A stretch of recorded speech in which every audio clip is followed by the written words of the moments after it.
Here with us today is Milica Todorovic from Ubisoft talking about the life of a producer. Please welcome her.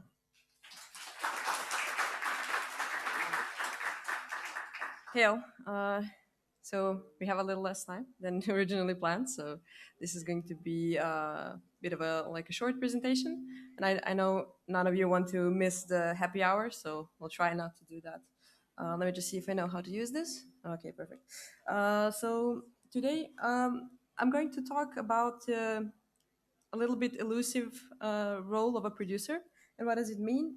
A little bit about the differences between the indie and AAA of the in the same role, and most of all, I'm going to talk about try to like demystify and break a little bit the presumption that jack of all trades means a master of none, and it's a bad thing. And I'm going to talk about why it's actually a perfect fit for this role.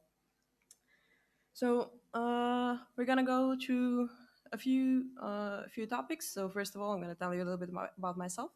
Then I'm gonna try and define the role as wide as I can. Then I'm gonna tell you about this is like that meme, what I think we do and what we really do. And then I'm gonna tell you how to build a producer if you were doing it in a like an RPG game. So let me first tell you a bit about myself so that you can understand where I'm coming from, what's my experience that I'm talking from, and where I'm building my opinions on because I have a lot of opinions. So I'm an associate producer at Ubisoft Belgrade. I'm also a Women in Games ambassador for Serbia first, but general.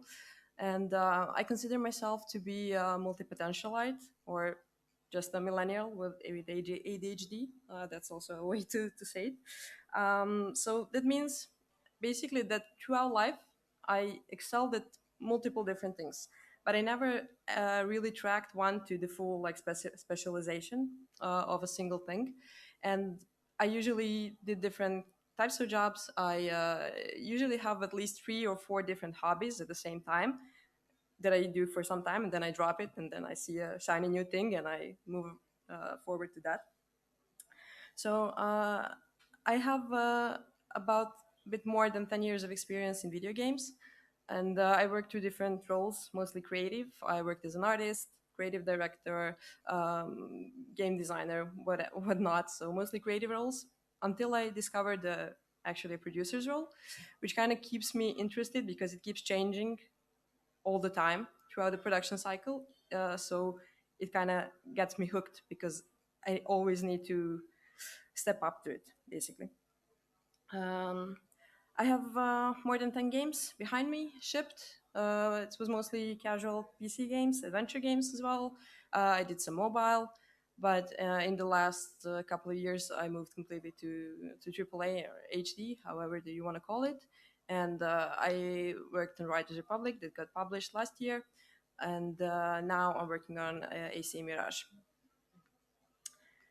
So let's try and define the role of a producer because it can sometimes be the same name of a role in different companies but mean completely different things.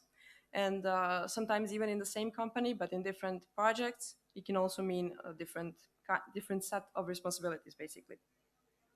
So, for example, an associate producer in AAA can sometimes have a lot more responsibilities and a lot more work to do than a full producer in indie or on a smaller scale, just because of the scale of the things that you need to take care of. And also, then you have specialist roles like art producer or tech producer. Or, there's a lot of like specialization inside it, but I'm going to talk about the general role of a producer. So in AAA, also take in mind this is quite simplified. We usually have these like 3 main separations, where the associate producer usually there are several on a project, and each AP is responsible for delivery of a part of a project. So like some mode in the game or some set of systems in the game, like I don't know, save systems or notification systems, or I don't know, a multiplayer mode or something like that. Then you have the producer or senior producer. There are very few in the project usually, and they're responsible for bigger parts of the game. So like APs, but with a bigger scope, and they're usually the managers and the leads of APs. So they deal with the bigger parts of the game. And then you have an executive producer. There's usually only one per game or per franchise. So each one of these are responsible for building a team, for getting the right people for the job, for understanding what exactly needs to be done, how to break it into smaller tasks, how to find the perfect people for the perfect part of the job, to manage the budgets, to manage deliverables, and so on. Every single one of these do the same thing, but on a different scale. And if you're an indie, it's usually the combination of all of this uh, with seven more additional job roles, but on a much smaller scale. So we are basically in our job description. It says that we are wearing many hats. So we are managers, we're leaders, we're problem solvers in the end. But this is what we all need to do. This is our end goal. Like delivery of the game that you're working on time, on budget that's preset, and with good quality. So we need to make sure that game gets done. Everything that's included in that is how we get to that. That's our job. This is why what we need to do in the end. So now look, now let's take a look at what, how do we get there? Like what do we really do? Let's try to debunk that a little bit. These are all the roles that you're actually doing. So it's not just people usually go straight to it's project management. So, but it's not just that. You need to do a project management job. So you need to plan the processes. You need to put the systems in place. You need to put the production in place so it works well. But this is where the jack of all trades personality really comes in focus. So you need to be able to also, for example, inspire the team, to motivate them to work well, to be happy while they're working, not just to do the job, but to be happy while they're doing the job, to make them actually satisfied with what they're doing. Then you also need to sometimes act as an interpreter between the teams, because sometimes programmers and artists don't speak the same language. And I don't mean like Russian, like Romanian and Serbian, but they speak programmer and speak art, and they sometimes they does not compute between the teams. So you need to be like an interpreter for them.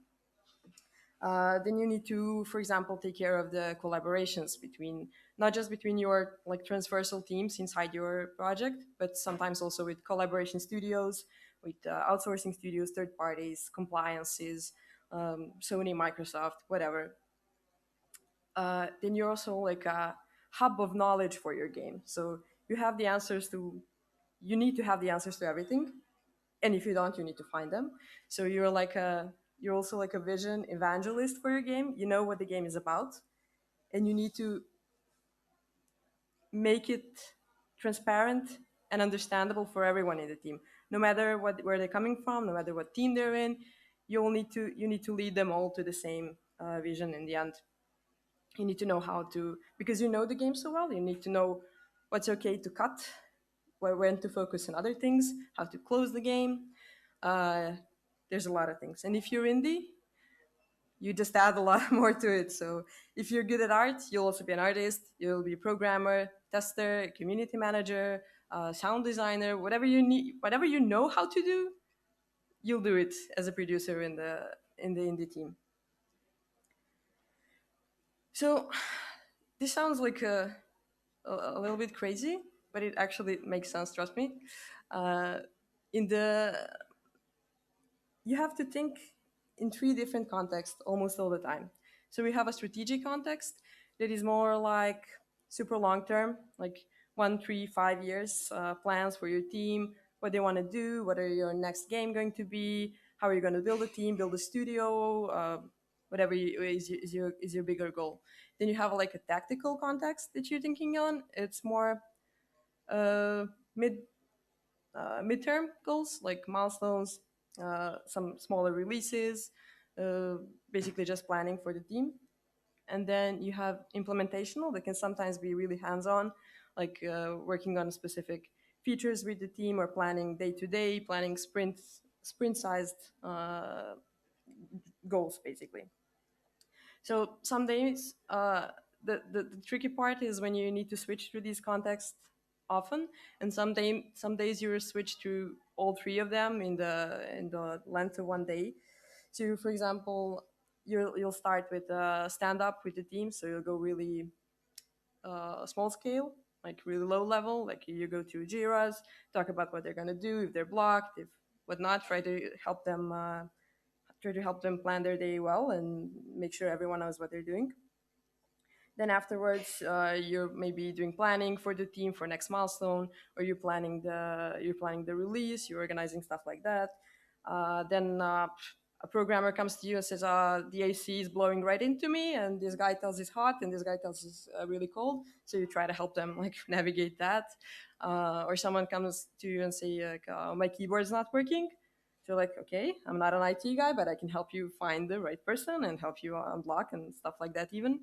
And then you'll maybe go and do a strategic meeting with the studio, or you'll try to find publishers or find budgets if you're an indie. So there are a lot of contexts that you're going to change during one day, which is why it's good to have that kind of a mind that's quick and that's basically learned already to switch contexts and do different things at the same time, or not at the same time, but really quickly change.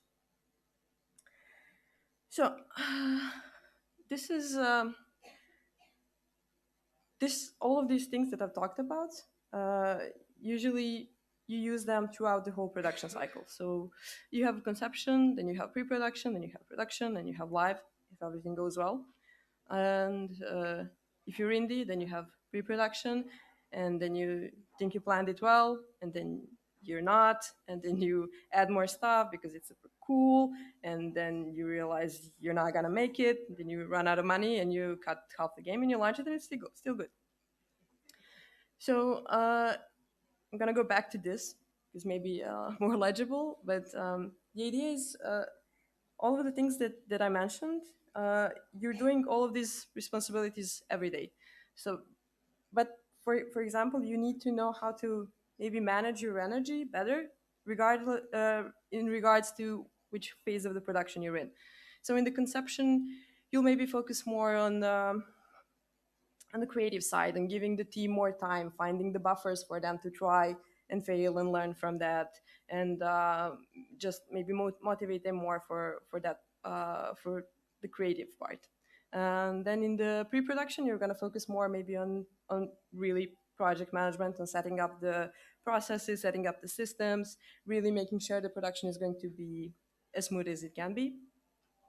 Then during the production, you'll also have things where the health in the team is not going to be so good sometimes, because sometimes developments can last from like, I don't know, 3 to 5 years, and can be really long. And if you don't take care of the team, it can go it can go bad really quickly without you noticing. So you need to keep an eye always on the motivation in the team and how happy they are. Help them really navigate their careers and their processes. And then after the game is live and you keep updating it and so on, it usually happens that the team members sometimes want to move on as well to another project and or another role or whatnot. So you also need to help them be like a career guide for them.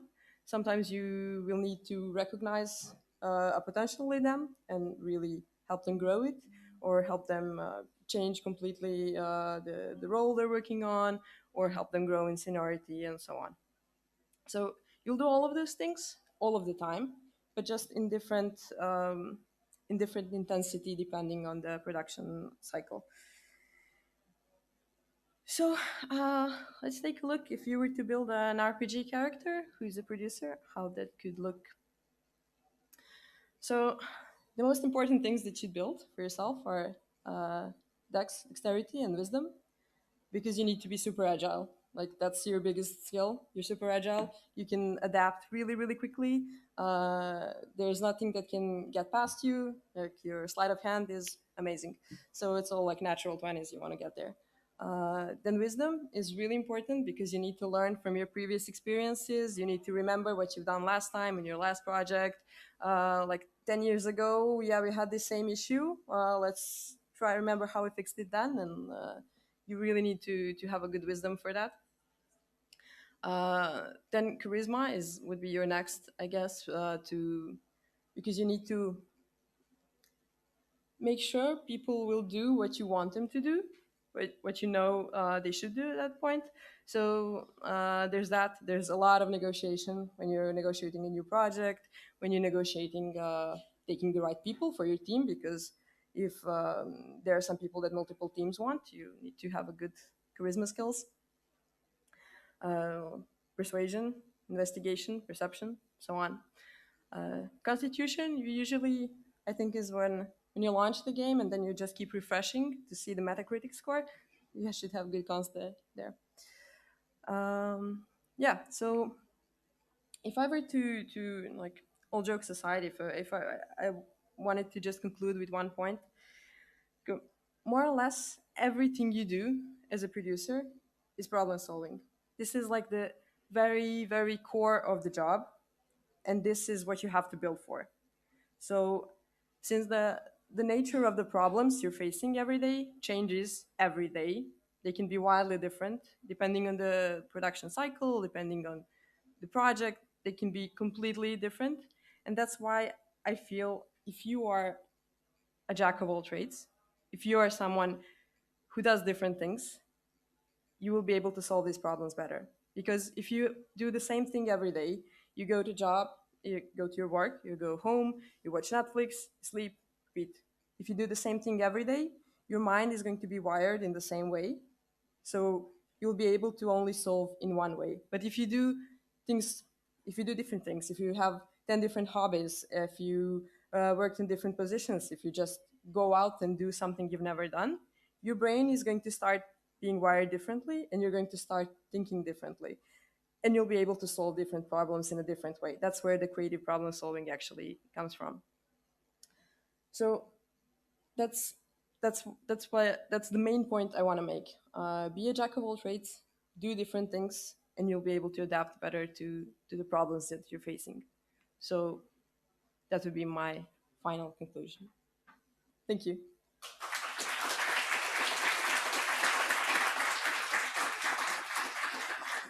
So can you sorry? Can you bring back just the?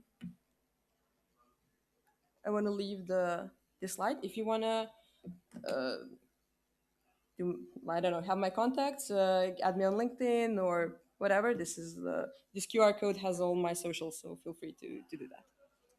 Thanks a lot. Love the D&D reference, by the way. Thank you. And happy to see that charisma is not a dump stat for producers. Maybe I would have put one more point in charisma, but that's I always I played the sorcerer or bard. So Yeah. all right, D&D jokes aside, one couple of questions if anyone wants to ask anything. Okay. I thought I nailed it, but no. Yeah, you nailed it. Sorry. And it's a producer that's telling you that.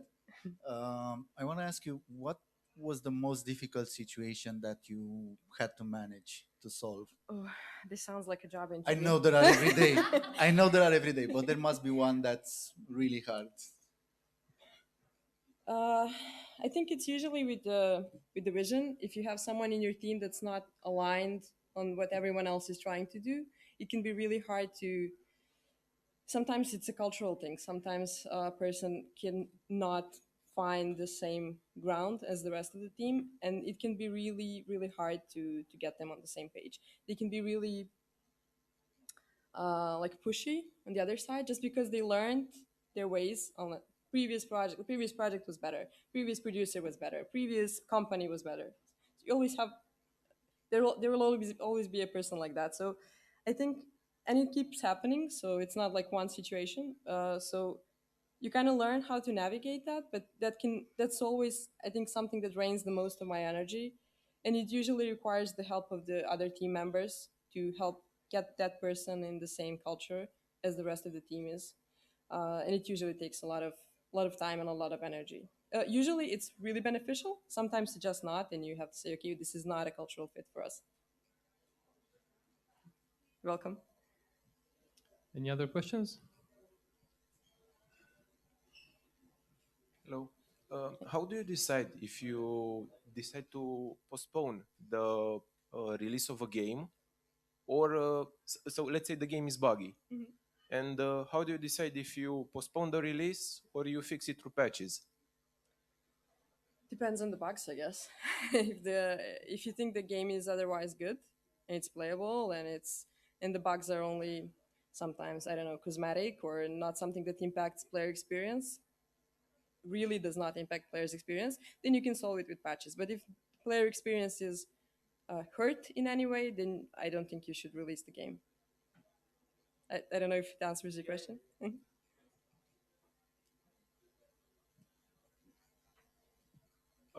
What's a good set of tools that you use to improve your management and time management skills? You probably use some tools that are not really mainstream, maybe. Oh, you mean like actual like softwares and stuff Yeah, like yeah, that? actually software. Uh, I don't use anything super high tech.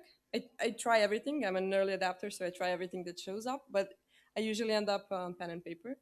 So I yeah, I do use like Notion to list. I don't know if you know about Notion. Notion is like Confluence or something like that. So like you can make wiki out of all your things. So I usually make wiki for all of my team where I keep some notes like we talked about this on our last one-on-one. So this person is thinking about this, and I want to go back to that later. So I use it to track things and I use it to track my head basically. So sometimes it just a lot of things pop up and I just write them down. But every day before work, I just take I have a really pretty notebook, and I take my notebook and I write like five most important things that I need to do, five less important things, and usually I'll add up something and just yeah, pen and paper. Okay, last one. Um, I So a lot of indie studios actually founders don't believe that having a producer is worthwhile in an indie Yeah. environment because the team is so small and they can communicate with themselves easier and stuff like Yeah. that. So what would you tell them? Yeah, actually wanted to thank Radesh from Gamicat in the beginning because he also answered the question similar to that. He said you need a producer, which I was like, yes, thank you. Uh, yeah, from my experience, usually it would somehow crystallize at some point of production anyway. So even if you think in the beginning you don't need it, you'll go a year in and you're like, fuck, we don't know what we're doing. And usually someone from the team would step up to the position. It's not, I rarely saw someone hire externally, but someone from that's what happened to me several times. Like, oh, you're good with project management, or I simply started doing those tasks and the team accepted it and they're like, oh yeah, we really needed this role. So yeah, I would be an artist or a game designer and also try and do this. So for indie teams, I'd say find someone who has skills or potential to be that kind of a leader or producer, and just help them do their job and listen to them. So yeah, you definitely need them. Yeah, All right. Thank you very much. thank you.